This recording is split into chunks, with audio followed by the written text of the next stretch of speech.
ఈరోజు చిలకలూరుపేట కొండవీడిని మనం దర్శించుకున్నాం.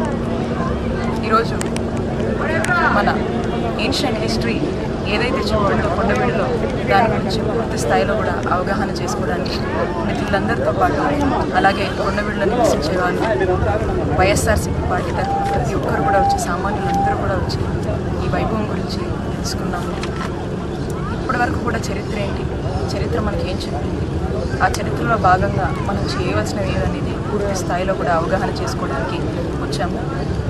ముందుగా చెప్పాలంటే నిరంతరం దీని అభివృద్ధికై ఏ ప్రభుత్వంలో ఉన్నా సరే కానీ తనే ఒక ప్రభుత్వం లాగా శివారెడ్డి గారు పూర్తి స్థాయిలో కూడా ఎప్పుడు కూడా కొండవీడి గురించి అభివృద్ధి గురించి ఆలోచించినటువంటి వారికి చిలకలూరుపేట తరఫున నేను అభినందనలు తెలియజేస్తా ఉన్నాను.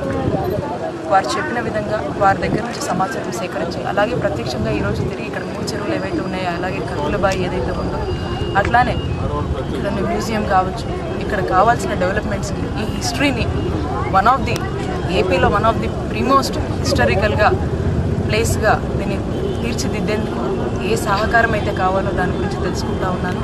ఖచ్చితంగా కొండవీడును పూర్తి స్థాయిలో కూడా అభివృద్ధి చేసి మన ప్రభుత్వం గౌరవనీయులు ఆనాడు వైఎస్ఆర్ గారు దీన్ని మొదలుపెట్టారు. ఆ తర్వాత ఖచ్చితంగా మన గౌరవ ముఖ్యమంత్రి వర్యులు వైఎస్ జగన్మోహన్ రెడ్డి గారి ఆధ్వర్యంలో పూర్తి స్థాయిలో తీర్చిదిద్ది దీన్ని పునరావృతం తీసుకొచ్చి మళ్ళీ చెప్పినట్టుగానే one of the most historical ప్లేస్గా మన ప్రభుత్వం తీర్చిదిద్దుతుందని నమ్మకం నాకుంది. పూర్తి స్థాయిలో దీని రిప్రజెంటేషన్ కూడా తీసుకువెళ్ళి శివారెడ్డి గారి అండతో అలాగే ప్రతి ఒక్కరు కూడా దీని కృషి వెనకాలన్న ప్రతి ఒక్కరు కూడా ఈ సందర్భంగా అభినందనలు తెలియజేస్తున్నాను. మళ్ళీ వాళ్ళందరినీ కూడా తిరిగి కలుపుకొని దీన్ని పూర్తి స్థాయిలో కూడా అభివృద్ధి చేసేందుకు కృషి చేయబోతున్నామని మీ అందరికీ